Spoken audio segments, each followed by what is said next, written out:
لله رب العالمين والصلاة والسلام على سيد المرسلين نبينا محمد وعلى آله وصحبه أجمعين.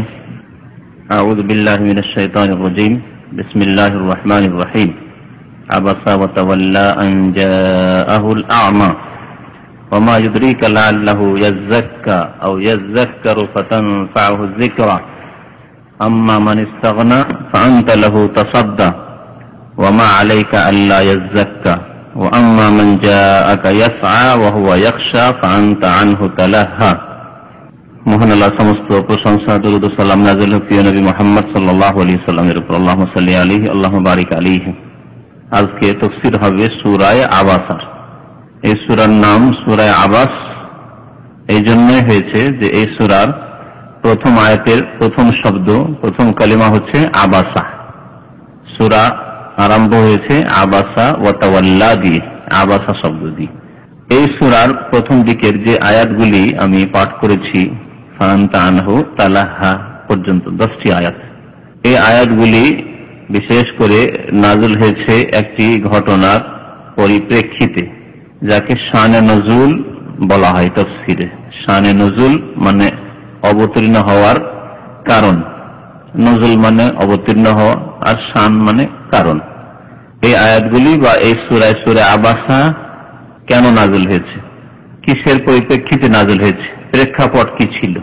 তো এখানে একটি ঘটনা যা সহিহ হাদিসের কিতাবাদিতে উল্লেখিত হয়েছে, যা তাফসীর কারগণ বর্ণনা করেছেন হাফেজ ইবনে কাসির রাহমাতুল্লাহি আলাইহি, যে প্রখ্যাত মুফাসসির, তার প্রসিদ্ধ তাফসীর তাফসীরুল কুরআনুল আযীম, তাফসীর ইবনে কাসির বলে প্রসিদ্ধ এই কিতাব, যা বাংলায় অনুবাদ হয়েছে, 18 খণ্ড রয়েছে, তাতেও উল্লেখ করা হয়েছে। তিনি বলছেন যে যাকারা গায়রু ওয়াহিদিন মিনাল মুফাসসিরিন, মানে অনেক তাফসীর কারগণ বর্ণনা করেছেন বা উল্লেখ করেছেন যে আন্না রাসূলুল্লাহ সাল্লাল্লাহু আলাইহি ওয়াসাল্লাম কানা ইয়াওমান ইউখাতিবু বাযা উলামায়ে কুরাইশ, আল্লাহ রাসূল সাল্লাল্লাহু আলাইহি ওয়াসাল্লাম একদিন কুরাইশ বংশের কোন বড় নেতাকে সম্বোধন করছিলেন, অর্থাৎ তার সাথে ইসলাম সম্পর্কে কথা বলছিলেন, ইসলামের দাওয়াত দিচ্ছিলেন, এবং বড় আশা নিয়ে যে এই বড় নেতা যদি কুরাইশের মুসলিম হয়ে যায় তাহলে পুরো বংশটি মুসলিম হয়ে যাবে, বড় আশা করা যায়। বাস্তব সত্য, আজকাল যে কোনো দল, যে রাজনৈতিক দলগুলো রয়েছে, তাদের বড় নেতা হাইকমান্ড যদি ভালো খাঁটি মুসলিম হয়ে যায়, ধার্মিক হয়ে যায়, নামাজি হয়ে যায়, পর্দানাসীন হয়ে যায়, তো লক্ষ লক্ষ বাংলাদেশের মহিলারা পর্দা করা শুরু করবে। বাস্তব সত্য নয়? বিশেষ করে সেই দলের মহিলারা। কারণ মানুষের স্বভাব হচ্ছে যে মানুষ নেতাদের আনুগত্য করে। আন্নাসু আলা দীনি মুলুকিহিম, রাজাদের, নেতাদের, বড়দের মানুষ অনুসরণ করে, এটি মানুষের জন্মগত স্বভাব। তাদের ভক্তিও রয়েছে। এক তো রয়েছে ধর্মীয় ভক্তি, যারা দিনদার মানুষকে ভক্তি করে, আর এক হচ্ছে দুনিয়ার পার্থিব ভক্তি, দুনিয়ার স্বার্থে ভক্তি রয়েছে, যে ওই রাজনৈতিক দলগুলির ব্যাপারে বলা যেতে পারে। তো নবী কারীম সাল্লাল্লাহু আলাইহি ওয়াসাল্লাম এই আশা নিয়ে তাকে সম্বোধন করছিলেন, যে ছিল কাফের কুরাইশদের বড় নেতা। ঠিক ওই সময়ে একজন মুসলিম অন্ধ, নাম আব্দুল্লাহ বিন উম্মে মাকতুম, তিনি এসে হাজির, আর এসে বিশেষ কোন বিষয় ইসলাম সম্পর্কে জিজ্ঞাসা করছিলেন। হাদিসে একটি শব্দ এসেছে আরশেদনি, হাদিসটি উল্লেখ করেছেন ইমাম ইবনে জারীর, ইমাম তাবারি, আর ইমাম আবু ইয়ালা, হাদিসের কিতাব রয়েছে মুসনাদে আবু ইয়ালা, তারা আয়েশা রাদিয়াল্লাহু তাআলা আনহা উম্মুল মুমিনিন থেকে বর্ণনা করেছেন, উনজিলাত আবাসা ওয়া তাওয়াল্লা ফি ইবনে উম্মি মাকতুম আল আমা। এই আবাসা ওয়া তাওয়াল্লা সূরাটি আব্দুল্লাহ বিন উম্মে মাকতুম অন্ধ ব্যক্তি সম্পর্কে নাযিল হয়। আতা ইলা রাসূলিল্লাহ সাল্লাল্লাহু আলাইহি ওয়াসাল্লাম, আল্লাহ রাসূল সাল্লাল্লাহু আলাইহি ওয়াসাল্লামের কাছে এসে পৌঁছিলেন তিনি। ফাজাআলা ইয়াকুলু, আর বলতে শুরু করলেন আরশেদিন, অন্ধ মানুষ তো প্রথম তো দেখেন না যে নবী সাল্লাল্লাহু আলাইহি ওয়াসাল্লাম কার সাথে কথা বলছেন বা কি অবস্থা রয়েছে। চোখ থাকলে দেখতে পায়, তারপরে চোখ থাকার পরে অন্তর্দৃষ্টির প্রয়োজন আছে, খেয়াল করার প্রয়োজন রয়েছে। একটা কথা চলছে, ঠিক আছে, কথাটা শেষ হতে দিয়ে, অনেকে কিন্তু এগুলো খেয়াল করে না, সে নিজের কথা শুরু করে দিল, কথার মধ্যে কথা ভেঙে দেওয়া, কথা চলছে তার মধ্যে কথা শুরু করে দেওয়া, এরকম অনেকের স্বভাব রয়েছে, দেখলো। তো তিনি তো দেখছিলেনই না, এসে বলছেন আরশেদিনী, হে আল্লাহ রাসূল আমাকে সঠিক রাস্তা বাতলিয়ে দেন, দিন সম্পর্কে সঠিক জ্ঞান দেন। মায়েশা রাদিয়াল্লাহু তাআলা আনহা বলছেন, ওয়াইন্দা রাসূলুল্লাহ সাল্লাল্লাহু আলাইহি ওয়াসাল্লাম রাজুলুম মিন উযামাইল মুশরিকিন, সেই সময় রাসূলুল্লাহ সাল্লাল্লাহু আলাইহি ওয়াসাল্লামের সামনে মুশরিকদের কোন বড় ব্যক্তিত্ব ছিল, বড় নেতা সামনে ছিল, তার সাথে কথা বলছিলেন রাসূলুল্লাহ সাল্লাল্লাহু আলাইহি ওয়াসাল্লাম। কাল ফাজআলা নবী সাল্লাল্লাহু আলাইহি ওয়াসাল্লাম ইউরিদু আনহু ওয়া ইউকবিল আলাল আখার। নবী সাল্লাল্লাহু আলাইহি ওয়াসাল্লাম ওই অন্ধর কথার দিকে ভ্রুক্ষেপ করছিলেন না। এদিকে অন্ধ কিন্তু মুসলিম, সাধারণ মানুষ অন্ধ কিন্তু মুসলিম, ওইদিকে বিশিষ্ট ব্যক্তি নেতা কিন্তু কাফের, আল্লাহর শত্রু, আল্লাহর দ্বীনের শত্রু, আল্লাহ রাসূলের শত্রু, কোরআনের শত্রু, যদিও বড় ব্যক্তিত্ব দুনিয়ার দিক দিয়ে, পার্থিব দিক দিয়ে। নবী করিম সাল্লাল্লাহু আলাইহি ওয়াসাল্লাম অন্য দৃষ্টিভঙ্গি নিয়ে তার সাথে কথা বলছেন যে দুনিয়ার দিক দিয়ে বড় ব্যক্তিত্ব, এ যদি মুসলিম হয়ে যায় ইসলামের বড় কাজ হবে। নবী সাল্লাল্লাহু আলাইহি ওয়াসাল্লাম ভাবছিলেন যে আব্দুল্লাহ ইবনে মাকতুম তো মুসলিম আছে, এর সাথে নাই পরেই কথা বললাম, একে পরেই শিখাইলাম, তাই তার দিক থেকে মুখটা ফিরিয়ে নিচ্ছিলেন মুসলিমের দিক থেকে, অন্ধের দিক থেকে। আর ওয়ায়ুকবিল আলাল আখার, অপর ব্যক্তি ওই যে কাফের নেতা, তার দিকে নবী সাল্লাল্লাহু আলাইহি ওয়াসাল্লাম মনোযোগ দিচ্ছিলেন। ওয়াকুল বলছেন আতারা বিমা আকুল ওয়া বাসান, আর নবী সাল্লাল্লাহু আলাইহি ওয়াসাল্লাম বলছেন আচ্ছা আমি যে কথাগুলি বলছি ইসলাম সম্পর্কে, এতে কি তোমার কোনো আপত্তি আছে? কথা কি যুক্তিসঙ্গত নয়? কথা কি সত্য নয়? মানে তাকে বোঝানোর চেষ্টা করছিলেন যে ইসলাম সত্য দিন, তুমি মেনে নাও। ফায়াকুলুল্লাহ, আর সে বলছিলেন না কথা তো ভালোই লাগছে, কিন্তু মুসলিম হচ্ছে না। অনেকেই হক কথা জানার পরেও মানতে রাজি হয় না, অমুসলিমদের মধ্যে আছে, বিদাতীদের মধ্যে আছে, অনেক মুসলিম জন্মগত কিন্তু দুনিয়াদার, সে নামাজ রোজার ধার ধারণা এরকম লোক আছে, বুঝছে যে ভুল করছি তারপরেও কাজে পরিণত করতে রাজি না, বুঝছে যে বিরাট করছি তারপরেও সংশোধন করতে রাজি নাই। বিভিন্ন কারণ হতে পারে, অন্ধত্ব হতে পারে, অন্ধ অনুকরণ হতে পারে, অজ্ঞতা হতে পারে, জানিয়ে দেওয়ার পরেও হটকারিতা হতে পারে, আত্ম অহংকার হতে পারে। আত্ম অহংকার আমরা জানি না, ওরা বুঝে না, আমাদের পূর্বপুরুষরা বুঝতো না এগুলি। তারপরে যেটাকে তাসসুব বলা, পক্ষপাতিত্ব, অন্ধ পক্ষপাতিত্ব হতে পারে। বিভিন্ন কারণ হচ্ছে সত্য মানতে বাধা জানার পরে। তো কাফের ইমান তো নিয়ে আসলো না, নবী সাল্লাল্লাহু আলাইহি ওয়াসাল্লাম তার চেষ্টা করলেন, কারণ নবী সাল্লাল্লাহু আলাইহি ওয়াসাল্লাম জানেন না, ভালো আশা নিয়ে চেষ্টা করলেন। আল্লাহ পাক রব্বুল আলামিন এই অবস্থাটি পছন্দ করলেন না নবী থেকে সাল্লাল্লাহু আলাইহি ওয়াসাল্লাম, যে গরিব হোক, অন্ধ হোক, সাধারণ মানুষ হোক, কিন্তু সে মুসলিম, সে আগ্রহ করে এসছে, সে আন্তরিকতার সাথে এসছে, সুতরাং তোমার উচিত ছিল তার দিকে মনোযোগ দেওয়া। যতই বড় নেতা হোক, সে কাফের এবং সে ইমানের ধার ধারবে না, আসবে না, সে তার দিকে তুমি মনোযোগ কেন দিলে? আল্লাহ পাক রব্বুল আলামিন হালকা ভাবে, লাইট ভাবে নবী সাল্লাল্লাহু আলাইহি ওয়াসাল্লামকে শিক্ষা দিলেন, দিক নির্দেশনা দিলেন, আদব শিখালেন এই সূরায়। এই সূরা নাযিল হওয়ার পরে যখনই নবী করিম সাল্লাল্লাহু আলাইহি ওয়াসাল্লাম আব্দুল্লাহ ইবনে মাকতুমকে দেখতেন, তখনই খুশি হতেন আর বলতেন যে এই ইবনে উম্মে মাকতুম এমন ব্যক্তি যার জন্য আল্লাহ পাক আমাকে ভালো আদব শিখিয়েছেন, যার ঘটনার পরিপ্রেক্ষিতে আল্লাহ পাক আমাকে ভালো আদব শিখিয়েছেন কথা বলা। এই হাদিসটি ইমাম তিরমিজিও উল্লেখ করেছেন যে শানে নজুলের ঘটনাটি, তবে মা আয়েশা রাদিয়াল্লাহু তাআলা আনহার নাম তিনি উল্লেখ করেননি। তো আয়াতগুলির তরজমা এবং তাফসীর এখন পেশ করি। আল্লাহ পাক রব্বুল আলামিন নবী সাল্লাল্লাহু আলাইহি ওয়াসাল্লামকে কি বলছেন? আবাসা ওয়া তাওয়াল্লা। তিনি, এখানে নবী সাল্লাল্লাহু আলাইহি ওয়াসাল্লামের নাম উল্লেখ করা হয়নি। আবাসা মানে তিনি ভুরু কুঞ্চিত করলেন বা ভুরুকুটি করলেন, এটি শাব্দিক অর্থ। এটা কথা বলতে গিয়ে যদি আপনার কথায় বিরক্তি বোধ করেন, কেউ কথা বলছে আপনার সাথে, কথা বলতে বিরক্তি বোধ করছেন, তখন কিরম করেন? করেন না? ভুরু কুঞ্চিত করা, এটা হচ্ছে আবাসার শাব্দিক অর্থ। তার মানে ভাব অর্থ কি হলো? বিরক্তি বোধ করা। এজন্য বাংলা বহু তরজমা রয়েছে, কোনটাতে কোন রকম তরজমা, সবগুলির উদ্দেশ্য এক। আর তরজমা অনুবাদের পদ্ধতি হচ্ছে দুটি, ট্রান্সলেশনের পদ্ধতি হচ্ছে দুটি, একটি শাব্দিক ট্রান্সলেশন তরজমা, আর আরেকটি হচ্ছে ভাব অর্থ করা। তো যারা শাব্দিক অর্থ করেছে তারা এইভাবে করেছে, আবাসা, তিনি সাল্লাল্লাহু আলাইহি ওয়াসাল্লাম ভুরু কুঞ্চিত করলেন বা ভুরুকুটি করলেন, যেমন আপনাদের এখানে আছে এইটাতে, তাই না? অন্য তরজমায় যারা ভাব অর্থকে প্রাধান্য দিয়েছে যে এটা বেশি বুঝবে এবং কথাটা মার্জিত বেশি সুন্দর, বুঝতে সুবিধা হবে, ভুরু কুঞ্চিত করলেন, কি বুঝলো না, যদি ব্যাখ্যা না করে তফসির না করে বোঝা যাবে না। তারা এইভাবে অর্থ করেছেন আবাসা, তিনি সাল্লাল্লাহু আলাইহি ওয়াসাল্লাম বিরক্তি বোধ করলেন। আবাসা মানে তাহলে ভাব অর্থ, নবী করিম সাল্লাল্লাহু আলাইহি ওয়াসাল্লাম কি করলেন? বিরক্তি বোধ করলেন। আল্লাহ পাক তিনি করে বললেন, নাম উল্লেখ করলেন না, কারণ এর সম্মান প্রদর্শন করা হয়েছে, আদব শিখানো হয়েছে, কিন্তু নাম উল্লেখ করে দেওয়া হয়নি। ওয়া তাওয়াল্লা, এবং মুখ ফিরিয়ে নিলেন, তাওয়াল্লা মানে ফিরে যাওয়া বা মুখ ফিরিয়ে নেওয়া, বিরক্তি বোধ করে বা ভুরু কুঞ্চিত করে মুখটা ফিরিয়ে নিলেন। এদিক থেকে কথা বলছেন ইবনে মাকতুম, এদিক থেকে মুখ ফিরিয়ে এদিকে কথা বলছেন। কি জন্য?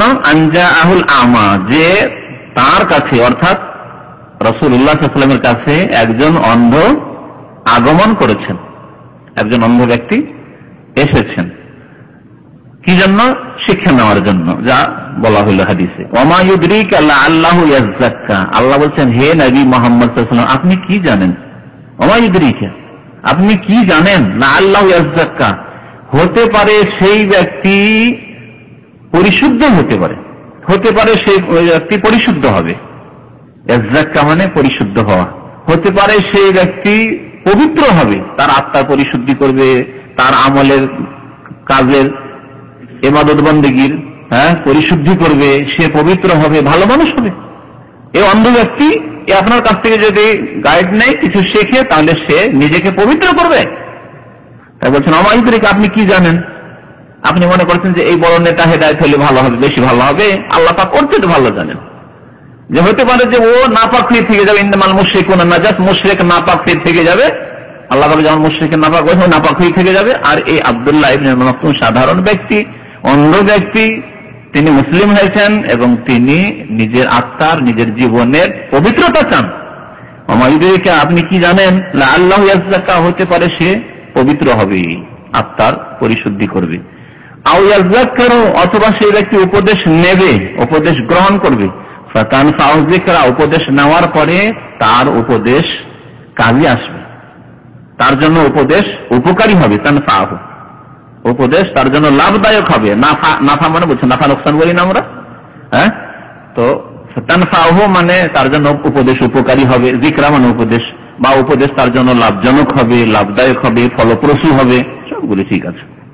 আম্মা মানিস্তাগনা, পক্ষান্তরী। আম্মা মানে পক্ষান্তরী, পক্ষান্তরী মানিস্তাগনা, যে ব্যক্তি, মানে যে ব্যক্তি, যেই ব্যক্তি ইস্তাগনা, বেপরোয়া। ইস্তাগনার মানে হচ্ছে বেপরোয়া, যে কোনো পরোয়া করে না, আপনার কথা পরোয়া করে না, আল্লাহর কোনো পরোয়া করে না, দ্বীনের কোনো পরোয়া করে না, কোরআন আয়াত পড়ে শুনেছেন কোনো পরোয়াই করে না, বেপরোয়া। মানিস্তাগনা, যে বেপরোয়া। ইস্তাগনার আরেকটি অর্থ হয় যে অভাব মুক্ত। এখানে বেপরোয়া অর্থটি বেশি সুন্দর। পক্ষান্তরে সূরায় যেখানে লাইলে বলেছি ইস্তাগনা, ওখানে ইস্তাগনা মানে হচ্ছে অভাবমুক্ত হওয়া। কারণ যে ব্যক্তি অভাবমুক্ত হয়ে যায় সে কিন্তু দুনিয়ামুখী বেশি হয়ে যায়, আর তখন ইবাদত বন্দেগীতে অলস হয়ে যায় অধিকাংশ মানুষের ক্ষেত্রে। আল্লাহ পাক বলেন, সেখানে উল্লেখ করেছেন আম্মা মান ইস্তাগনা, যেই ব্যক্তি, কি বললাম তাহলে অর্থ? বেপরোয়া। আর একটি অর্থ করা যায়, কোন কোন অনুবাদ করেছে যেই ব্যক্তি অমনোযোগী। আপনি তার সাথে কথা বলছেন, সে অমনোযোগী, আপনার কথা শুনতে চায় না, সে দিনের কথা শুনতে চায় না, কোরআনের কথা শুনতে চায় না। আপনি ওর পিছনে ছুটছেন যে নেতা, বেশি শিক্ষিত, হায়ার এডুকেটেড ব্যক্তি, এ যদি হিদায়াত হয়ে যায় অনেক লোককে সে ইসলাম পৌঁছাতে পারবে, নিয়তটা আপনার ভালো। আমাদের এরকম অনেক সময় হয়। তো যেই ব্যক্তি বেপরোয়া, কোনো পরোয়া করেন আপনার কথার, আপনার দিনের কথার, আপনি যে কোরআন হাদিসের কথা বলছেন পরোয়া করেন না। অথবা বলবেন যে ব্যক্তি অমনোযোগী, আপনার দিকে মন দেয় না, কোরআনের দিকে মন দেয় না, হাদিসের দিকে মন দেয় না, ইসলামের দিকে মন দেয় না, সে অমনোযোগী। ফাআনতা লাহু তাসাদ্দা, আপনি তার পিছে ছুটছেন। তাসাদ্দা মানে কারো পিছনে ছোটা, আপনি তার দিকে মনোযোগ দিচ্ছেন। যেই ব্যক্তি বেপরোয়া তার দিকে আপনি কি করছেন? মনোযোগ দিচ্ছেন বা ছুটছেন। ওয়ামা আলাইকা আল্লাহ ইয়াযাক্কা, আপনার কি ক্ষতি? আল্লাহ বলছেন ওয়ামা আলাইকা, কত সুন্দর আল্লাহ পাক শিখাচ্ছেন নবী সাল্লাল্লাহু আলাইহি ওয়াসাল্লামকে। ওয়ামা আলাইকা, আপনার কোন ক্ষতি হবে? আল্লাহ ইয়াযাক্কা, সে যদি পবিত্র না হয়, ওই কাফের নেতা, কুরাইশের নেতা, আপনার বংশের নেতা, সে যদি নাপাক হয়ে থেকে যায়, ওয়ামা আলাইকা, আপনার কি ক্ষতি? কি লস আপনার? কোন বিগড়ে যাবে? কিছু হবে না। সারা দুনিয়া যদি কাফের হয়ে যায়, তো আপনার কি ক্ষতি? মুহাম্মদ সাল্লাল্লাহু আলাইহি ওয়াসাল্লাম, আপনি আল্লাহর দিন মানুষ পর্যন্ত পৌঁছে দিয়েছেন। কাল কিয়ামতে কথা বলতে পারবে না যে আল্লাহর কথা আমরা জানতে পারিনি। আসমানি বিধান, আসমানি সিলেবাস সম্পর্কে আমরা কোনো খবর পাইনি, আপনি জানিয়ে দিয়েছেন মানুষ। এইভাবে যখন আপনি প্রত্যেকে আপনার নিজ নিজ আত্মীয় স্বজনের কাছে ইসলামের সহি দাওয়াত পৌঁছাবেন, তাওহীদের দাওয়াত পৌঁছাবেন, সুন্নতের দাওয়াত পৌঁছাবেন, ওরা শিরক করছে অথবা বিদআত করছে, নামাজ পড়ছে না, যাচ্ছে মাজারে, ইত্যাদি ইত্যাদি ভুল ভ্রান্তি করছে, ধর্মের নামে হয়তো বিদআত শিরক করছে, অথবা ধর্মই নেই তাদের, নামাজ রোজা দিনদারি নেই, দুনিয়া নিয়ে মেতে রয়েছে, তাদেরকে আপনি আল্লাহর দিন পৌঁছে দিলেন। মানলো না, আপনার কি ক্ষতি তাতে? এই আয়াত আপনি নিজের ক্ষেত্রে মনে রাখেন। ওয়ামা আলাইকা আল্লাহ ইয়াযাক্কা, আপনার কি ক্ষতি সে যদি আত্মার পরিশুদ্ধি নাই করে, তারা যদি পবিত্র নাই হয়, তো আপনার কি ক্ষতি তাতে? আপনি আপনার কাজ করে দিন। আল্লাহ আপনাকে আদেশ করেছেন, বললে পৌঁছিয়ে দাও মানুষের কাছে, মানুষকে ভালো রাস্তা দেখিয়ে দাও, যাতে কালকে আমাকে আপনার গলা না ধরতে পারে যে আমার গ্রামে এসেছিল সৌদি আরব থেকে, আমাকে তো বলেনি কোনোদিন যে মাজারে সিজদা করা শিরক, এইসব বিদআত, নামাজ না পড়লে মুসলমান থাকে না, আমরা তো জানিনি, জীবনে শুনিনি কোনোদিন, এই কথা না বলতে পারে। জানিয়ে দিলেন, আপনি আল্লাহর কাছে মুক্ত হয়ে গেলেন। তারপর আল্লাহ বলেছেন, ওয়াম্মা মান জাআকা ইয়াসআ, পক্ষান্তরে যেই ব্যক্তি আপনার কাছে ছুটে আসছে, ইয়াসআ মানে দৌড় দিয়ে আসা, ছুটে আসছে, যেই ব্যক্তি আপনার কাছে ছুটে আসছে, ওয়া হুয়া ইয়াখশা, এবং সেই ব্যক্তি ভীত, আল্লাহকে ভয় করে। ইয়াখশা, খৌফ মানে ভয়, খাশিয়াতুন মানে ভয়, আর তাকওয়া মানে ভয়ের অর্থ করা হয়। ওয়া হুয়া ইয়াখশা, সে আল্লাহকে ভয় করে বলে আপনার কাছে এসেছে। কে সে? আব্দুল্লাহ ইবনে উম্মে মাকতুম, সে অন্ধ ব্যক্তি, আল্লাহকে ভয় করে, আর সে ভীত অন্তর নিয়ে রাসূলুল্লাহ সাল্লাল্লাহু আলাইহি ওয়াসাল্লামের দরবারে হাজির হয়েছেন, তার কাছ থেকে কিছু হিদায়াত নেব, সঠিক পথ নেব এবং আমল করবো, এই আশা নিয়ে এসছে, আকাঙ্ক্ষা নিয়ে এসছে। ফাআনতা আনহু তালাহা, তা থেকে আপনি অমনোযোগী হচ্ছেন। তালাহা মানে তার থেকে গাফিল হয়ে যাচ্ছেন, আপনি অমনোযোগী হয়ে যাচ্ছেন, তার দিকে মনোযোগ দেন। যে আগ্রহ নিয়ে আসছে, যে আল্লাহকে ভয় করে, যার দ্বারা উপকার হওয়ার বড় আশা রয়েছে, সে গরিব হলে কি হবে, সে অন্ধ হলে কি হবে, সে সাধারণ মানুষ হলে কি হবে, তার থেকে আপনি অমনোযোগী হচ্ছেন। আল্লাহ পাক আবার তাম্বিহ করছেন, সতর্ক করছেন নবী করিম সাল্লাল্লাহু আলাইহি ওয়াসাল্লামকে। এই কথাগুলিতে নবী সাল্লাল্লাহু আলাইহি ওয়াসাল্লামকে আল্লাহ পাক কি করেছেন? সতর্ক করেছেন, তাম্বিহ করেছেন। কাল্লা ইন্নাহা তাযকিরা, কোশ্চিন কালেও নয়, মানে আপনার যে ধারণা যে বড় নেতা হিদায়াত হয়ে যাবে, কোশ্চিন কালেও না, আসবে না। কাল্লার দুটি অর্থ এর আগে বহু আয়াতে বা বহু সূরায় তাফসীর করতে গিয়ে আমপারাতে বলেছি। কাল্লা মানে একটি হচ্ছে কোশ্চিন কালেও নয়, মানে আপনার যে আগে যে ধারণাটি আছে সেটিকে নাকচ করতেন আল্লাহ পাক রব্বুল আলামিন, এটি এক অর্থ। কখনো নয়, কোশ্চিন কালেও নয়, এই অর্থ। আর আরেকটি অর্থ হচ্ছে কাল্লা মানে হচ্ছে হাক্কান, সত্যি, সত্যি সত্যি, নিশ্চয়ই, এই অর্থ। তো এই অর্থ হইতে পারে কাল্লা নিশ্চয়, ইন্নাহা তাযকিরা, এই দিন বা দিনের বিধান যে ওয়াহি, এ হচ্ছে কি উপদেশ। জিকরা, আগে জিকরার কথা হয়েছে, উপদেশ আসছে না? তো এই যে জিকরা, আল্লাহ পাক উপদেশ নাযিল করেছেন, কোরআন এবং হাদিস নাযিল করেছেন, তা হচ্ছে মানুষের জন্য কি তাযকিরা, উপদেশ। আজকাল টিকিটকে তাযকিরা বলা হচ্ছে, জানেন না? জানেন না? ট্রেনের টিকিট, প্লেনের টিকিট, বাসের টিকিট, একে কি বলা হয়? তাযকিরা বলা হয়। কেন? কারণ এই টিকিট আপনাকে স্মরণ করে দিচ্ছে। টিকিট আপনার কাছে আছে, হ্যাঁ অমুক সময় আমার ফ্লাইট আছে, অমুক সময় আমার ট্রেন আছে, যেতে হবে, তাযকিরা, হ্যাঁ স্মরণ করাচ্ছে। হ্যাঁ, যাকারা এল করেছে কি তাযকিরা। তাযকিরা মানে উপদেশ, তাযকিরা মানে স্মরণ, যে স্মরণ করায়, হ্যাঁ যে বস্তু যে বিষয় আপনাকে স্মরণ করায়। আল্লাহ পাক এখানে তাযকিরা বলেছেন। নতুন আরবিতে নিয়ে আসা আছে, টিকিটের অর্থে নিয়ে আসে তাযকিরাকে, কিন্তু পুরাতন আরবিতে, কোরআনের ভাষা আরবিতে তাযকিরা মানে উপদেশ, হ্যাঁ স্মরণিকা, যা আপনাকে স্মরণ করায়। ফামান শাআ যাকারা, সুতরাং যেই ব্যক্তি চাইবে সে স্মরণ করুক, উপদেশ নিক। আল্লাহ পাক উপদেশ নাযিল করেছেন, যার ইচ্ছা হবে সে তা স্মরণ করুক বা উপদেশ নিক। ফি সুহুফি মুকাররামা, এই উপদেশ বাণী কোথায় রয়েছে? এমন গ্রন্থ সমূহে, সহিফার জামা হচ্ছে বহু বচন হচ্ছে সুহুফ, এমন গ্রন্থ সমূহে রয়েছে, বা পুস্তিকা, সহিফা বলে ছোট কিতাবকে, ছোট ছোট কিতাবকে আমরা কি বলি? পুস্তিকা বলি। বড় কিতাব যদি হয়তো গ্রন্থ বলি। তো সহিফা মানে পুস্তিকা, তাহলে পুস্তিকা সমূহে রয়েছে এমন পুস্তিকা সমূহ যা মুকাররামাতিন, সম্মানিত। তাহলে এই কোরআনুল কারীম যাতে রয়েছে উপদেশ, তা কিসে রয়েছে? সম্মানিত পুস্তিকা সমূহে লিপিবদ্ধ রয়েছে। মারফুআতিন, যা উচ্চ মর্যাদার অধিকারী, সম্মানিত। মারফুয়া রাফা থেকে, রাফা মানে উঁচা করা, উঁচু সম্মানের, উচ্চ মর্যাদার অধিকারী এই কোরআনুল কারীম এবং কোরআন কারীমের আয়াত, কোরআন কারীমের সূরা। মুতাহহারা, যা পাক পবিত্র, যা পাক পবিত্র, শয়তান স্পর্শ করতে পারে না। লৌহে মাহফুজে লিপিবদ্ধ, যেখানে শয়তান পৌঁছতে পারে না। শয়তান কান লাগাবার চেষ্টা করে ওহীর জমানায়, তাদেরকে তখন আঘাত করা হতো ফেরেশতাদের পক্ষ থেকে, যাতে করে ওহীর কোনো কথা না নিতে পারে তারা, আর নিয়ে এসে গণকদের আগে পৌঁছে দেবে মুহাম্মদ রাসূলুল্লাহ সাল্লাল্লাহু আলাইহি ওয়াসাল্লামের কাছে ওহী নাযিল হওয়ার আগে। এটা না করতে পারে। মুতাহহারা, পবিত্র। এবং আল্লাহ পাক রব্বুল কোরআন কারীমকে পবিত্র করেছেন, সুতরাং পবিত্র অবস্থায় কোরআন কারীম স্পর্শ করতে হবে। বেআইদি সাফারাতিন, বেআইদি, ইয়াদুনের বহু বচন জামা হচ্ছে আইদি। ইয়াদ মানে হাত, তাহলে হাত হয়ে গেল। সাফারা হচ্ছে সাফারা, যে সফির বলে দূতকে, এই যে আজকাল রাষ্ট্রদূতদের এমবেসিকে আরবিতে এই জন্য কি বলে? সাফারা বলে। এমবেসিকে, দূতাবাসকে সাফারা বলে, আর রাষ্ট্রদূতকে সফির বলে। সফির জামা হচ্ছে সাফারা। কাফের জামা কাফারা, ফাজের জামা ফাজারা আসছে শেষের আয়াতে, উলাইকা হুমুল কাফারাতুল ফাজারা আসছে। আর এখানে সাফির বা সফির জামা হচ্ছে সাফারা। তাহলে এমন লিপিকারদের হাতে, সাফির কারা? দূত।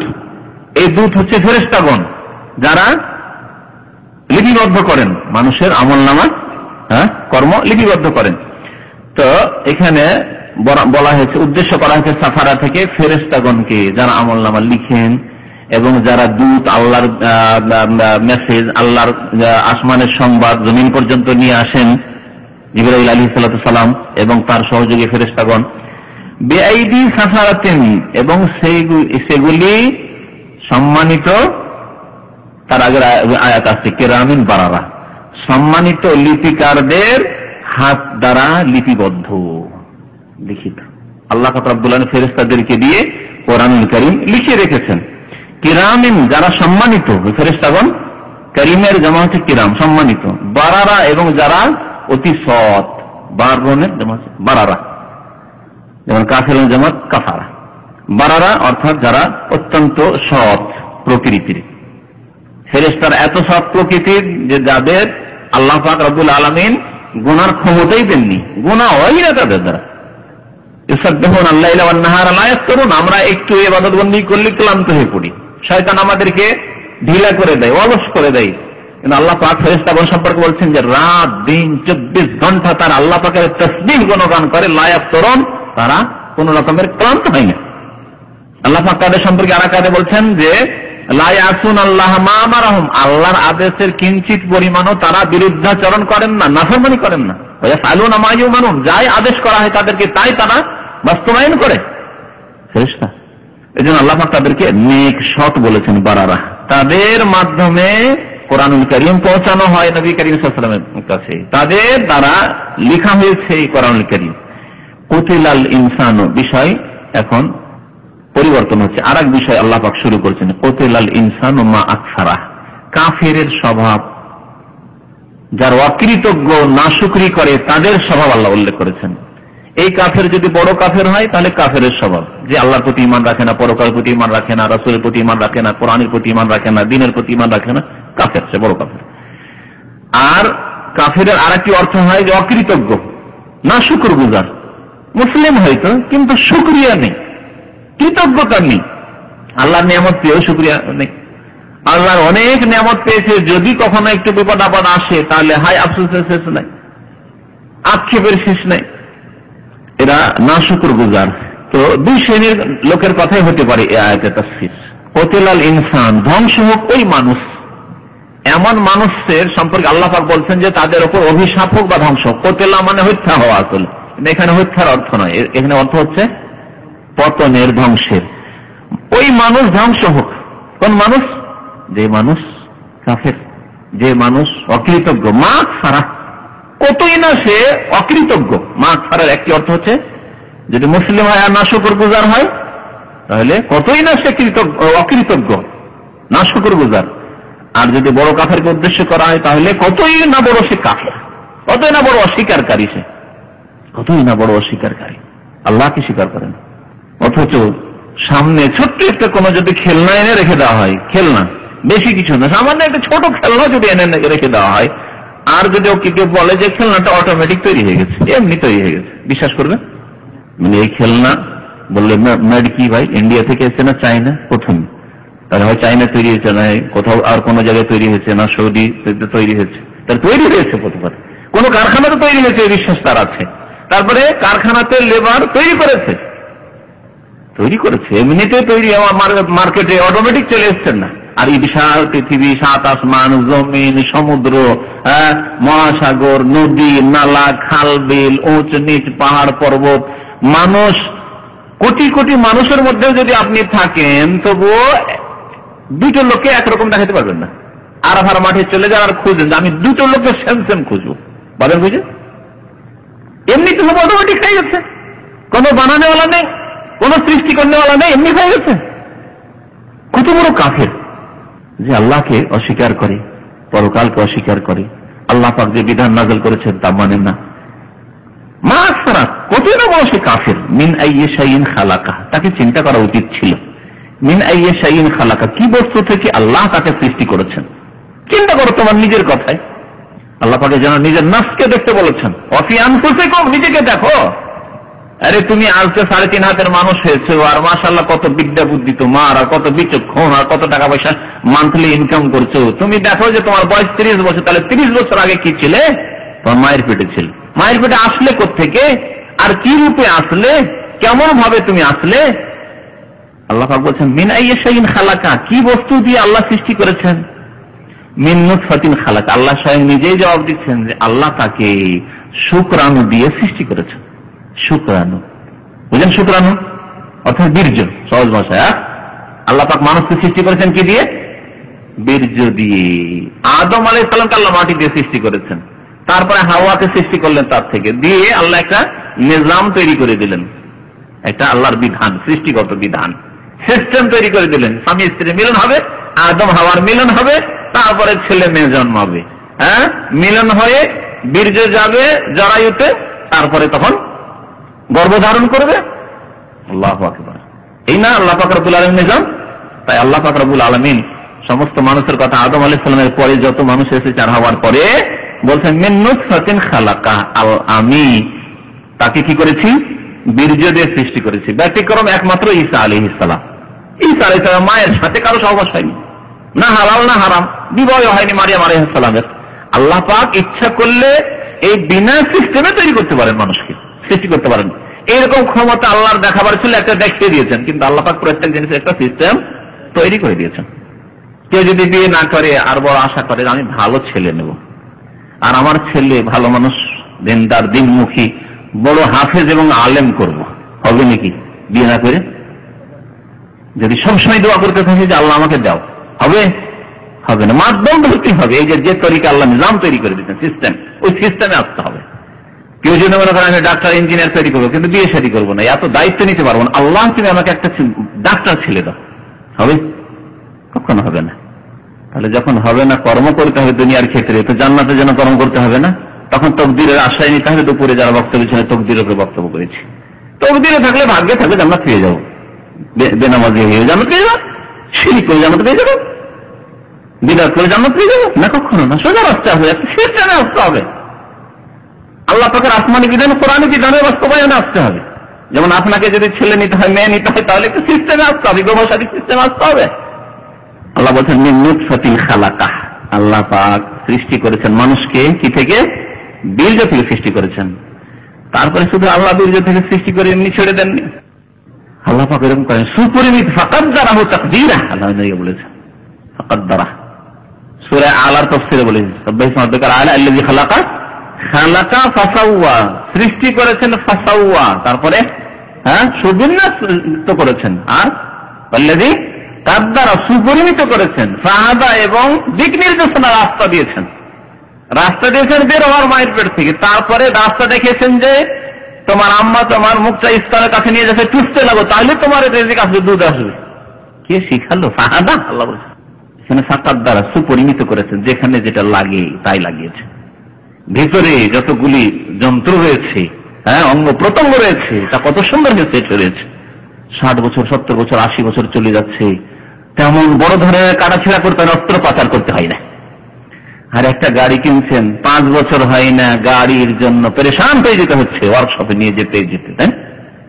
আর আল্লাহ পাক সৃষ্টি করেছেন, অনেকে আছেন আলহামদুলিল্লাহ 60 বছর, 70 বছর সুস্থ, এমন হয়তো সর্দি জ্বর এগুলো স্বাভাবিক হওয়াটা, আলহামদুলিল্লাহ। কোনো কিছু অঙ্গ প্রত্যঙ্গ বদলাতে হয় না। আল্লাহ কোন নিয়ামতকে অস্বীকার করবে? কোনটাকে অস্বীকার করবে? এমনিতে হয়ে গেছে নাকি? আল্লাহ বলছেন ফাকাদ্দারা, সুপরিমিত করেছেন। সুম্মা সাবিলা ইয়াসসারা, পেটে শুধু সুপরিমিত করে, রেহেম জরায়ু যত বড় আছে তত বড় করে 2.5 কিলো 3 কিলো করে ওখানে যদি আল্লাহ রেখে দিতেন, তাহলে ওই বাচ্চাও মরতো, বাচ্চার মাও মরতো, তাই না?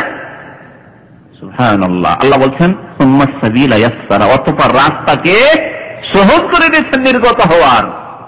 প্রসব বেদনা যখন উঠছে, কোনখান দিয়ে বাচ্চাকে বেরোতে হবে, প্রথম মাথা বেরোতে হবে, আল্লাহ পাক রাস্তাকে কি করছেন? তারা সহজ করে দিয়েছেন।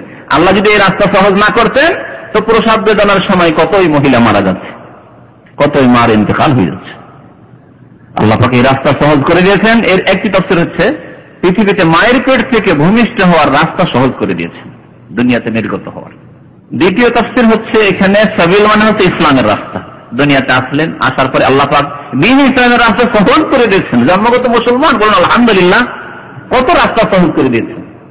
আপনার মাতা পিতা, আমার মাতা পিতা যদি হিন্দু হইতো, ইহুদি হইতো, খ্রিস্টান হইতো, অত সহজ ছিল? রাস্তা সহজে পেতেন? সবকে ত্যাগ করতে হতো, বাবা মা আত্মীয় স্বজন গোটা বংশকে ত্যাগ করতে হতো, ধন সম্পদ বাবা মা সবকিছু ত্যাগ করতে হতো, মায়া মমতা সবকে ছুঁয়ে ফেলে আসতে হতো। আর এইরকম মন তৈরি হইলে তো, মন কি এত শক্ত, ইমান এত শক্ত করতে পারলে তো, না হলে ওই কুফুরের অবস্থায় মারা যেতেন। আল্লাহ পাক এই দ্বীন ইসলামের রাস্তাকে আমাদের জন্য কত সহজ করেছেন, অমুসলিমদের জন্য রাস্তা কত সহজ করেছেন। যে কোরআন আল্লাহ পাক হেফাজত করে 1400 বছর হয়ে গেছে, কোরআনে কারীম হেফাজত রয়েছে। ভাষা সম্পর্কে গত সপ্তাহে মসজিদে হারামে খুতবা ছিল, মক্কাতুল মুকাররমা যে কাবা শরীফের জুমার খুতবা ছিল, তাতে এই বিষয়টি খতিব সাহেব উল্লেখ করেছেন, অত্যন্ত মূল্যবান। যে কোনো ভাষা, ল্যাঙ্গুয়েজ 100 বছর, 200 বছর, 250 বছর, 300 বছর, 300 থেকে 400 বছর বেশি যেতেই পারে না, তা পরিবর্তনশীল, পরিবর্তন হয়ে যায়। আজকে থেকে 200-250 বছরের আগের ইংলিশ যদি পড়েন আপনি, শেক্সপিয়ার, ইংলিশ পড়ালোক আপনি না, শেক্সপিয়ার পড়েছেন কবিতা, তাহলে আজকালকার ইংলিশ দিয়ে বুঝতে পারবেন না। কথা সত্য না? বুঝতে পারবেন না আপনি। এইরকমই বাংলা, বঙ্কিমের বাংলা আজকালকার সাধারণ শতকরা 5টাও বুঝবে না, শতকরা 5টাও বুঝবেন না। শুধু সাহিত্যিক যারা, তাও বিষয় দেখে দেখে সলভ করে বুঝতে পারে, ঠিক না? পরিবর্তন, যে কোনো ভাষা খুব দ্রুত পরিবর্তন হয়। 100-200 বছর, 300 বছর, ম্যাক্সিমাম 400 বছর পরে ওর আসল রূপই থাকবে না, কোথা থেকে কোথাও চলে গেছে। কোরআনুল কারীমের ভাষা শুধু 1400 বছর না, তার কত আগে থেকে আরবি ভাষা আছে, প্রাচীন সাহিত্য রয়েছে, অনেক কবিতা রয়েছে, প্রাচীন কোরআনের আগের কবিতা রয়েছে, যেগুলি আজ পর্যন্ত লক্ষ লক্ষ মুসলমান, শুধু আরবরা নয়, ওয়ান আরব আমাদের মতো লোকেরা পড়েছে এবং বুঝিও আলহামদুলিল্লাহ। আজকে যে পত্রপত্রিকায় যে ভাষা লেখা হচ্ছে, পত্রপত্রিকায়, মাতৃভাষা ঘরের ভাষা বলছি না, পত্রপত্রিকায় যে ভাষা লেখা হচ্ছে সেই ভাষা যে বুঝে কোরআন ভাষা বুঝতে পারবে, পরিবর্তন হয়নি। এটা কি সত্যের প্রমাণ নয় যে কোরআন কারীম সত্য? হ্যাঁ, কোরআন কারীমকে আল্লাহ কত সুরক্ষিত করেছেন। ভাষা যদি একেবারে পরিবর্তন হয়ে যেত, বেদের মতো মৃত ভাষা হয়ে যেত, কেউ বুঝতো না, কোরআন কারীম আরবি ভাষা বুঝতো না, আরবরা স্বয়ং নিজেরাই বুঝতো না, তাহলে আলো পেত না কোরআন থেকে। 1400 বছর হয়ে গেছে, তো বহু এই কোরআন, এই কোরআনের আরবি সাধারণ মোটামুটি আরো, যদি মাধ্যমিকও যেতে হবে না, ক্লাস 5 পড়ার লোক যদি হয়, আরবি বুঝে বুঝতে পারবে, পুরো বুঝতে পারবে না, কিন্তু মোটামুটি আল্লাহ পাক কি বলতে চাইছেন বুঝতে পারবে। এত দূরে চলে যায়নি আরবি থেকে তার ভাষা, অক্ষর দলিল। মানে আল্লাহ পাক রব্বুল আলামিন দ্বীন ইসলামের রাস্তাকে সহজ করেছেন। তারপরে ইসলামিক কিতাব, ইসলামিক বই পুস্তক আজকে সারা পৃথিবীর প্রত্যেক ভাষায় রয়েছে। একজন ইংরেজ মনে করলে ইংরেজি দিয়ে সে ইসলাম সম্পর্কে জানতে পারবে, একজন বাঙালি মনে করলে বাংলা দিয়ে সঠিক ইসলাম জানতে পারবে, খাঁটি বইগুলি তাকে তলাশ করতে হবে। একজন উর্দু ভাষী মনে করলে উর্দু দিয়েই শুধু ইসলামই জানতে পারবে না, বড় বড় চিন্তাবিদগুলো উর্দু পড়েই তারা চিন্তাবিদ হয়েছে। মওদুদী সাহেবের মতো লোক আর এরকম বহু রয়েছে ভারত পাকিস্তানে, যারা উর্দু পড়ে পড়ে বড় বড় দক্ষ হয়েছে এবং তারা অনেক কিছু ইসলামের খেদমত করেছে। আরবি বুঝতো না, কোনদিন আরবি মাদ্রাসায় তারা পড়াশোনা করে। তো আল্লাহ পাক এই দ্বীন ইসলামের রাস্তাকে কি করেছেন? সহজ করেছেন। এই কথাটি বোঝাচ্ছিলাম আপনাদেরকে। সুম্মা সাবিলা ইয়াসসারা, অতঃপর আল্লাহ দ্বীন ইসলামের রাস্তাকে সহজ করেছেন। ইবনে আব্বাস রাদিয়াল্লাহু তাআলা আনহুমা প্রথম তাফসীরটি করেছেন যে মায়ের পেট থেকে বের হওয়ার রাস্তার অর্থ করেছেন। তাবেঈ মুজাহিদ অন্যান্য তাবেঈনরা এই দ্বিতীয় অর্থ করেছেন, দ্বীন ইসলামের রাস্তাকে এখানে বোঝাতে চেয়েছেন। দুটি অর্থ হতে পারে, আর এর আগে বলেছি কোরআনের তাফসীরে যদি একটা অপরের বিরোধ নয়, দুটি অর্থ হতে পারে, আর অর্থ বহন করছে শাব্দিক অর্থ। সাবিল মানে ইসলামের রাস্তাও হয়, আর সাবিল মানে মায়ের পেট থেকে বের হওয়ার রাস্তাও হতে পারে। ইয়াসসারা মানে সহজ করা, প্রসব বেদনা হওয়ার সময় রাস্তা সহজে ঠিকভাবে পৃথিবীতে চলে আসা সহি সালামত, এটাও হইতে পারে। আবার দ্বীন ইসলামের রাস্তায় পৌঁছে যাওয়া হইতে পারে। সুম্মা আমাতাহু, অতঃপর আল্লাহ মৃত্যু দান করেন। আমাতা মত থেকে, কে মৃত্যু দান করেন? আল্লাহ সুবহানাহু ওয়া তাআলা মৃত্যু দান করেন। ফাআকবারাহ, এবং তারপরে অতঃপর কি করেন? ফা মানে অতঃপর, অতঃপর কি করেন? কবরস্থ করেন। কবর থেকে আকবারাহ, আকবার মানে কবরে ঢুকিয়ে দেওয়া। আল্লাহ তারপরে কবরে ঢুকিয়ে দেন। প্রত্যেক ব্যক্তিকে কবরে ঢুকতে হবে, কবর না দেন মাটিতে যেতে হবে। কেউ যদি বলে হিন্দুদের মতো কবর দেবো না, পুড়িয়ে দেবো, তো যাবে কোথায়? মাটিতে যেতে হবে। মাটিতে যাওয়াই হচ্ছে কবর। কেউ যদি বলে পানিতে ঝাঁপ দিয়ে আত্মহত্যা করবো, যাবে কোথায়? সরে গেলে মাটিতেই যাবে। মিনহা খালাকনাকুম ও ফিহা নুঈদুকুম, আল্লাহ বলছেন মাটি থেকে আমি সৃষ্টি করেছি, মাটিতে ফিরে দেবো। যেখানেই করেন না কারণ মাটিতে ফিরে আসতে হবে। অনেক মানুষকে বাঘে খেয়ে নিল, বাঘে গোটাই খেয়ে নিল, হ্যাঁ, হিংস্র পশুতে খেয়ে নিল, মাছে খেয়ে নিল, তারপরে বাঘের পায়খানা হয়ে নামলো, হিংস্র পশুর পায়খানায় কোথায় গেল? মাটিতেই গেল। ফিহা নুঈদুকুম, মাটিতে আমি ফিরিয়ে দেবো। তাই আল্লাহ পাক বলছেন যে আল্লাহ পাক তারপরে কি করেন? কবরস্থ করেন, মতের পরে কবরস্থ করেন। সুম্মা ইযা শাআ আনশারা, তারপরে ছেড়ে দেবেন যে কবরে পাঠিয়ে দিচ্ছি, মাটি থেকে সৃষ্টি করলে মাটিতে পাঠিয়ে দিচ্ছি, শেষ হয়ে গেছে, আর কিছু করবো না, ছেড়ে দেবেন। আল্লাহ বলছেন অতঃপর সুম্মা ইযা শাআ, যখন আল্লাহর ইচ্ছা হবে, ইযা শাআ, যখন আল্লাহ চাইবেন, আনশারা, তাকে পুনরুত্থিত করবেন।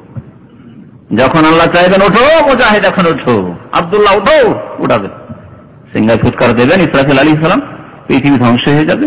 যারা বেঁচে ছিল ওই সময় তারাও ধ্বংস হলো। আর তারপরে দ্বিতীয় সিংহায় ফুৎকার দেন, কবর থেকে উঠছে, যারা মরে পড়ে আছে শুয়ে কিয়ামতের সময় মারা গেছে তারা উঠছে, সব এখন সচেতন হয়ে উঠছে, উঠে কিয়ামতে হাজির। এখন হিসাব দিতে চলা, আর কর্মক্ষেত্র নেই, কর্মক্ষেত্র শেষ হয়ে গেছে, এখন জবাবদেহি করতে হবে। সুম্মা ইযা শাআ আনশারা কাল্লা লাম্মা ইয়াকযি মা আমারা, কোশ্চিন কালেও নয়, তোমরা এই ভাবিও না যে আল্লাহ পাক সৃষ্টি করেছেন আর সৃষ্টি করার পরে তোমাদের ছেড়ে দেবেন, পুনরুত্থান হবে না, কোশ্চিন কালেও এই ধারণা করিও না। এই অথবা আরেক অর্থ যেটা বললাম, কাল্লা, নিশ্চয়ই, লাম্মা ইয়াকযি মা আমারা, মানুষকে যা আদেশ করা হয়েছিল তা এখনো কি করেনি, সে পালন করেনি। ইয়াকযি মানে পুরা করা, পালন করার অর্থ করলাম। আর মা আমারা, যা তাকে আদেশ করা হয়েছিল। আর লাম্মা মানে এখনো নয়, তো কি হলো? নিশ্চয়ই, লাম্মা ইয়াকযি মা আমারা, যা মানুষকে আদেশ করা হয়েছিল তা সে এখনো পালন করে নাই। আল্লাহ আদেশ করেছিলেন মানুষকে যে তোমাকে ইবাদত বন্দেগীর জন্য সৃষ্টি করেছি, অধিকাংশ মানুষ এখনো তা পালন করে না, 5 ওয়াক্ত নামাজ পড়ে না, আল্লাহর প্রতি ঈমান নিয়ে আসেনি, পরকালকে ভয় করে না, পরকালের জন্য পাথেয় হাসিল করে না, সম্বল একত্রিত করে না, যেতে হবে অথচ জানছে। অথচ দুনিয়ার ক্ষেত্রে আমাদের জানা আছে যে এখানে সৌদি আরবে চিরকাল থাকবো না, সেই জন্য কিছু না কিছু দেশে পাঠাইতেই আছে, কিছু না কিছু দেশে করতে আছে, দেশে গিয়ে একদিন বসতে হবে। কারণ এই ইয়াকিন আমাদের আছে, দুনিয়ার ক্ষেত্রে আমাদের ইয়াকিন আছে, বিশ্বাস আছে দৃঢ়, কিন্তু আখিরাত সম্পর্কে কোথায় আমাদের ইয়াকিন? যদি ইয়াকিন থাকতো তো অবশ্যই আমরা আল্লাহ পাকের আদেশ নিষেধ মেনে চলতাম, নেকির কাজ করতাম, পাপ থেকে বেঁচে থাকতাম। ফালিয়ানজুরিল ইনসানু ইলা তাআমিহি, আল্লাহ পাক এখন মানুষকে উপদেশ দিচ্ছেন যে আল্লাহ তোমাকে যে সব নিয়ামত দিয়েছেন এগুলো দেখো, দেখি কোত্থেকে আসলো, তোমার ক্ষমতা আছে, ওগুলো নিয়ে আসার ক্ষমতা আছে? হ্যাঁ, চাউল নিয়ে আসার ক্ষমতা আছে যে আমি নিজে থেকে চাউল জন্মে নেব? আল্লাহ বলছেন ফালিয়ানজুরিল ইনসানু ইলা তাআমিহি, মানুষ তার খাদ্যের দিকে একটু দৃষ্টি দিক, মানুষকে তার খাদ্যের দিকে দৃষ্টি দেওয়া উচিত। ফালিয়ানজুরিল ইনসানু, অবশ্যই যেন মানুষ দেখে, ইলা তাআমি, তার খাদ্যের দিকে, কেমন ভাবে খাদ্য তার আমি সৃষ্টি করেছি। প্রত্যেকটি খাদ্য কথা চিন্তা করুন, কেমন ভাবে আল্লাহ সৃষ্টি করেছে। আন্না সাবাবনাল মা সাব্বা, প্রথম আমি প্রবল বৃষ্টি বর্ষণ করেছি।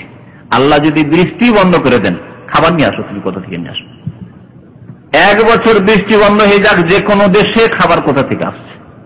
আপনি বলবেন বাংলাদেশে বন্ধ হলে সমস্যা, কারণ আমাদের এত পয়সা নেই যে কিনে খাবো। চাষিরা, অধিকাংশ লোক চাষবাস করে নিজেদের জন্য খায়। সৌদি আরব পয়সাওয়ালা দেশ, 5 বছর বৃষ্টি না হইলে কি হবে, তাই না? আল্লাহ পাক রব্বুল শুধু সৌদি আরবে বন্ধ করবেন না, যেখান থেকে চাউল আছে সেই দেশে যদি আল্লাহ বৃষ্টি বন্ধ করেন, পাকিস্তান থেকে আসছে, ভারত থেকে আসছে, আমেরিকা থেকে আসছে, ইন্দোনেশিয়া থেকে আসছে, থাইল্যান্ড থেকে আসছে, সবগুলিতে যদি বন্ধ হয়ে যায়, চাউল নয়, ওখানকার লোকে খেতে পায় না, পাঠাবে? যদি বলে তোমাদেরকে ডুবিয়ে দিচ্ছি টাকা দিয়ে, রিয়াল দিয়ে, তবু পাঠাবে না, আমরা খেতে পাই না তোমাদের রিয়াল নিয়ে, আমরা মরবো নাকি? পাঠাবে না। তাদের খেয়ে দিয়ে অতিরিক্ত হচ্ছে, বাঁচছে, সেই জন্য পাঠাচ্ছে বিদেশে তারা। তো আল্লাহ পাক রব্বুল আলামিন বৃষ্টি বর্ষণ করে, আল্লাহর কত বড় নিয়ামত। বৃষ্টি যদি বন্ধ হয়ে যায়, অনাবৃষ্টি শুরু হয়, কোনো খাদ্য আসবে না, গাছপালা জন্মাবে না, যা কিছু আছে মরে সব সাফ হয়ে যাবে। সুম্মা শাকাকনাল আরদা শাক্কা, অতঃপর আমি জমিনকে, মাটিকে সুন্দরভাবে উৎকৃষ্ট রূপে বিদীর্ণ করি, জমিতে ফাটল ধরিয়ে থাকি। পানি বর্ষণ হইল, পানি বর্ষণ হওয়ার পরে যদি মাটি শক্ত হয়ে জমে যায়, তাহলে কিন্তু মাটির তলায় যে বীজ আপনি ছিটিয়েছেন বা বীজ পড়ে আছে, বীজটা তখন খুব নরম হয়ে অঙ্কুর গজাচ্ছে, অঙ্কুর বাড়াইতে পারবে না। মাটির তলাতে আঁকা বাঁকা হয়ে মাটির তলায় থেকে যাবে ওপরে, তাহলে গাছ আর জন্মিবে না। কিন্তু আল্লাহ পাক মাটি বৃষ্টি বর্ষণের পরে শক্ত মাটিকে নরম করে দিলেন, এমন নরম করে দিলেন যে নরম যে অঙ্কুর গজাচ্ছে তা ওপর দিকে। এক সপ্তাহের মধ্যে দেখছেন যে এলাকায় বৃষ্টি হয়েছে আর আমরা বীজ ছিটিয়েছি অথবা এমনিতে হয়েছে, দেখছেন গাছ বেরোতে শুরু হয়েছে, গাছ বেরোতে শুরু হয়েছে। আল্লাহ যদি মাটিকে বলতেন মাটি খবরদার তুই ফাটবি না, খবরদার ফাটবি না, তাহলে একটিও গাছ বেরোতো না, না ধান জন্মতো, না পাট জন্মতো, না গম জন্মতো, কিছু হইতো না। আমবাতনা ফি হাব্বা, অতঃপর আমি তাতে ওই জমিনে কি করেছি, শস্য উদ্গত করেছি।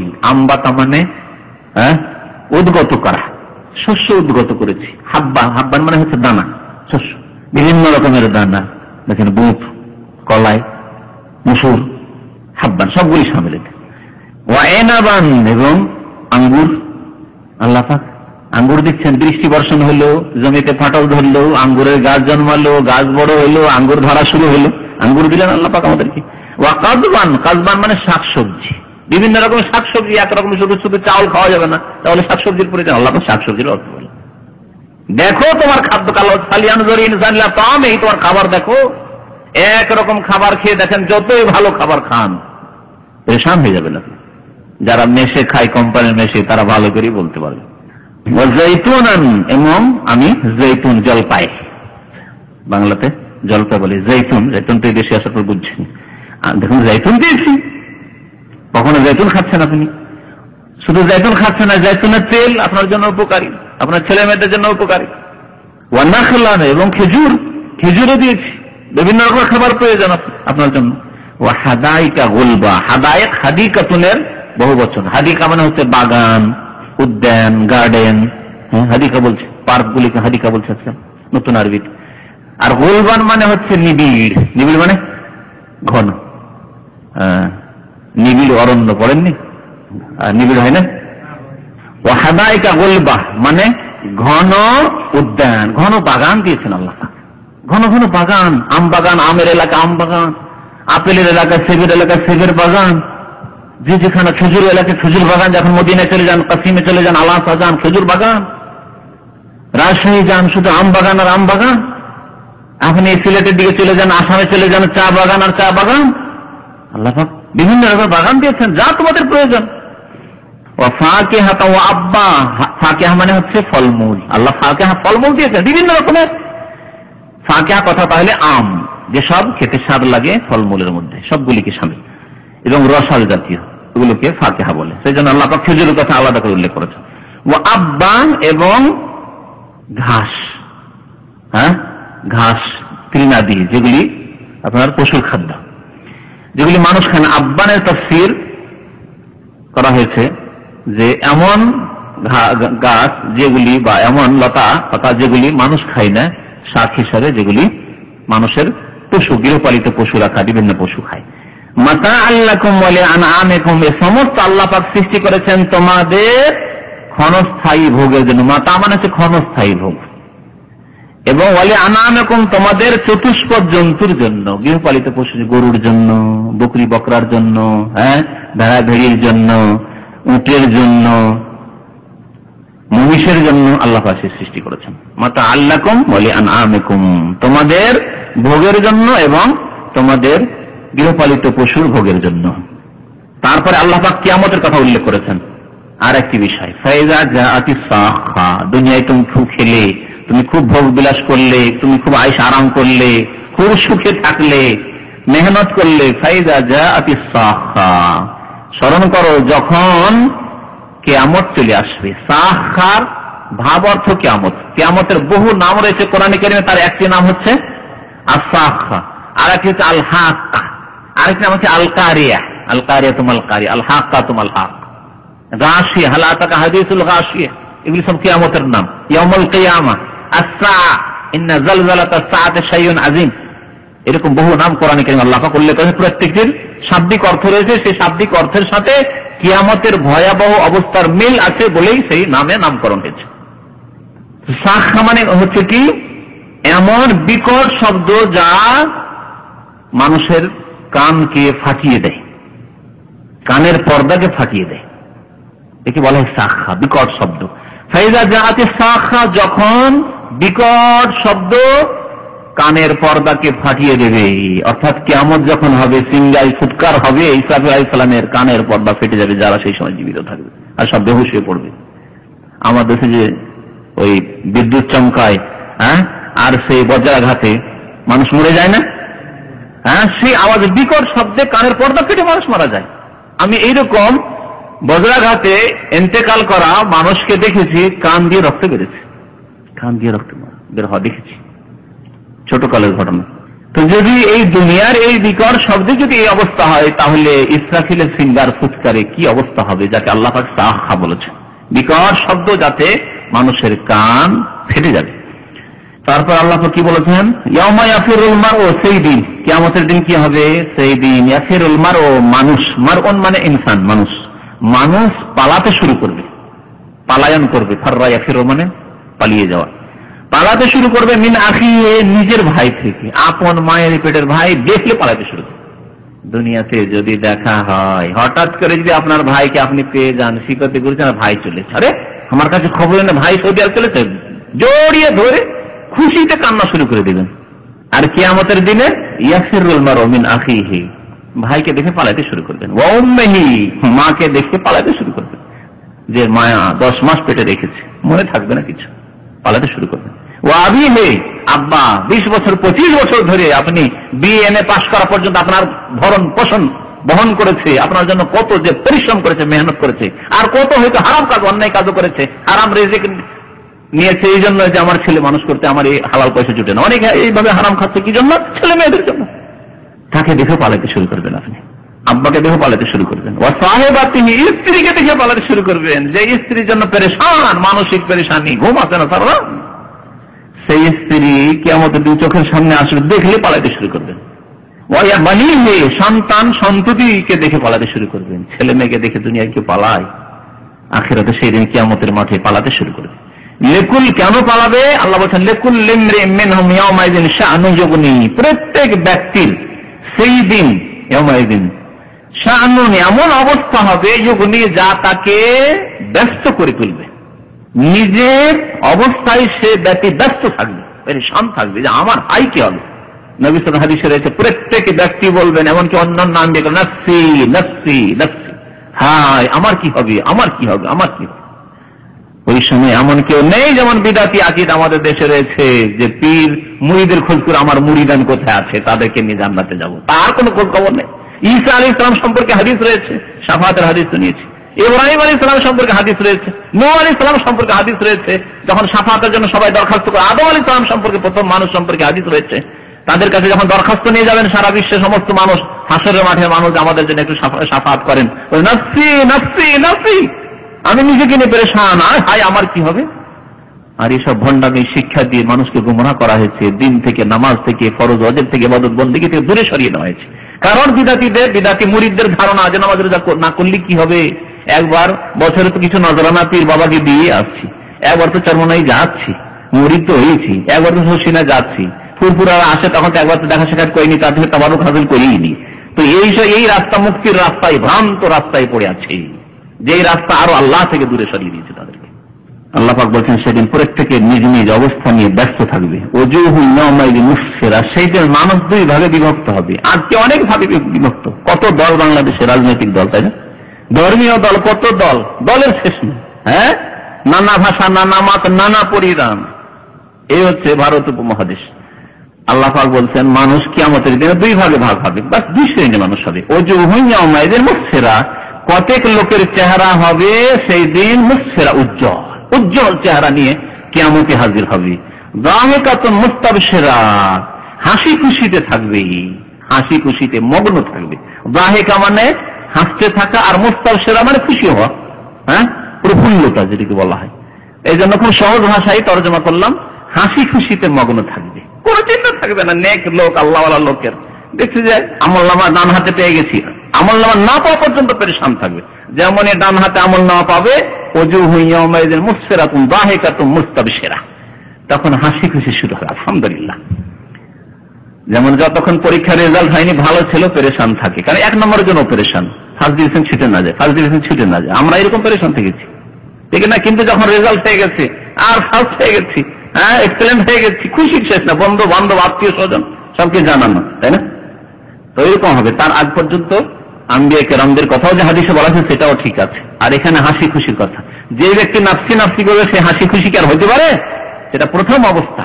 কিন্তু যখন প্রত্যেকে নেক লোকেরা ডান হাতে আমলনামা পেয়ে যাবে, আম্বিয়া কেরাম ডান হাতে প্রথম আমলনামা পেয়ে যাবেন, এই উম্মতের সালেহিন সাহাবায়ে কেরাম, আল্লাহর নেক বান্দা, নামাজি, দিনদার, ধার্মিক, মুত্তাকি, পরহেজগার লোকেরা ডান হাতে আমলনামা যখন পেয়ে যাবেন জান্নাতীরা, তখন যাহিকাতু মুস্তাবশিরা, তখন হাসি খুশিতে মগ্ন হয়ে যাবে তারা। ওয়াজুহু ইয়াওমাইযিন আলাইহা গাবারা, আবার কতক চেহারা, কতক মানুষের চেহারা সেই দিন কেমন হবে? ধুলি ধূসরিত হবে। গাবারা, গোবার মানে ধুলো। আজ পর্যন্ত গোবার বলা হয়, ধুলোকে বলা হয়। দেখছেন কোরআন কারীমে আরবি 1400 বছর পরেও ওই আরবি ব্যবহার হচ্ছে, তাহলে কোরআন বুঝতে কোনো অসুবিধা নেই। পক্ষান্তর অন্য ভাষা এত পরিবর্তন হয়ে গেছে, 1400 বছর তো ছাড়েন, 300 বছর আগের ভাষায় বুঝতে পারবেন না আপনি। সেই দিন কতক চেহারা ধুলো ধূসরিত হবে, ধুলো বালি হয়ে আছে মনে হচ্ছে চেহারায়, পরেশান হয়ে। তার হাকো হাতা তারা, তার উপর আচ্ছাদিত থাকবে কাতারা, কালিমা, কালো হয়ে থাকবে, বিকট কালো হয়ে গেছে পেরেশানিতে, অশান্তিতে যে থাকে, যে রোগে থাকে, মানসিক রোগে অথবা দৈহিক রোগে থাকে, পীড়িত থাকে, তার চেহারা কালো হয়ে যায়। তাই হবে। এরা কারা? উলাইকা হুমুল কাফারাতুল ফাজারা, এরাই তো কাফির আর এরাই তো দুরাচার। ফাজের মানে পাপিষ্ঠও করতে পারেন, দুরাচারও করতে পারেন, বদ প্রকৃতির মানুষ করতে পারেন। ফাজেরের বহুবচন হচ্ছে ফাজারা, যারা পাপিষ্ঠ বা দুরাচার। আর ফাসেক মানে বিরুদ্ধ, ফাসেক ফাজের, এই কথাটি আমাদের বাংলা ভাষায় ব্যবহার করে থাকে অনেকে, লোকগুলি ফাসেক ফাজের। ফাসেক মানে আল্লাহর নাফরমান, রাসূলের নাফরমান, যারা বিরুদ্ধাচরণকারী। আর ফাজের মানে পাপিষ্ঠ বা দুরাচার লোক। আর কাফারা কাফের জামা, যারা অস্বীকারী, যারা অকৃতজ্ঞ, আল্লাহর কৃতজ্ঞতা প্রকাশ করে না, যারা আল্লাহর ইবাদত বন্দেগী করে না, যা আল্লাহ পাক যা ফরজ ওয়াজিব করেছেন পালন করে না এবং ইসলাম থেকে বেরিয়ে যায় অথবা ইসলামে আসলেই না, জি, এরা সব কাফের। মুশরিক কাফের, মুনাফিক কাফের। কাফের এই 3 শ্রেণীর লোক কাফের। কাফের, মুশরিক, মুনাফিক সবগুলি কাফের। এবং ইসলামের এমন কিছু অস্বীকার করলো যে অস্বীকার করলে কাফের। হয়তো মুসলিম ছিল জন্মগত, কিন্তু একটি বিধান অস্বীকার করার কারণে সে কাফের হয়ে গেল। কুফরি যেগুলি কারণ রয়েছে সেগুলি করলো, কাফের হয়ে গেল। অথবা নামাজ কায়েম করলো না, সহিহ মত হচ্ছে যে ব্যক্তি 5 ওয়াক্ত নামাজ কায়েম করবে না, সে মুসলিম থাকবে না। তারা উলাইকা হুমুল কাফারাতুল ফাজারা, তারা কাফেরদের দলভুক্ত হবে। নবী করিম সাল্লাল্লাহু আলাইহি ওয়াসাল্লাম বলেছেন, বেনামাজীদের সম্পর্কে যারা নামাজের হেফাজত করলো না 5 ওয়াক্ত, ওয়া কানা ইয়াউমাল কিয়ামাতি মা কারুনা ফিরআন ওয়া হামান ওয়া বাইনা খালক, তারা কিয়ামতের মাঠে উঠবে কার সাথে? রাসূলুল্লাহ সাল্লাল্লাহু আলাইহি ওয়াসাল্লামের সাথে, সাহাবায়ে কেরামের সাথে, মুমিন মুমিনাতের সাথে। স্ত্রী নামাজি ওঠেছে, স্ত্রীর খোঁজই পাবে না, উঠবে কার সাথে? মা কারণের সাথে, যে কারণ এখনো মাটিতে পুঁততে আছে, মা ধসতে আছে মাটিতে। এমন আযাব আল্লাহ পাক দিয়েছেন। ফিরআউনের সাথে, যার লাশ মিশরের মিউজিয়ামে এখনো রয়েছে, যাকে আল্লাহ পানিতে ডুবিয়ে ধ্বংস করেছেন লোহিত সাগরে। ও হামানের সাথে, হামান কে ছিল? হ্যাঁ, ফিরআউনের প্রধানমন্ত্রী, ডান হাত হামান, তার সাথে বড় বড় কাফের নেতার সাথে উঠবে। আর উবাই বিন খালদ, নবী সাল্লাল্লাহু আলাইহি ওয়াসাল্লামের জামানার বড় কাফের উবাই বিন খালদ, নবী সাল্লাল্লাহু আলাইহি ওয়াসাল্লামকে হত্যা করার জন্য এগিয়ে এসেছিল অস্ত্র নিয়ে, তার সাথে উঠবে বেনামাজি, নবী করিম সাল্লাল্লাহু আলাইহি ওয়াসাল্লাম বলেছেন। সুতরাং আল্লাহ পাক যখন আমাদেরকে মুসলিম পরিবারে জন্ম দিয়েছেন, এটি আল্লাহর বড় নিয়ামত, আযীম নিয়ামত। এই নিয়ামতের নাশুকরি করবেন না, এই নিয়ামতকে নষ্ট করবেন না।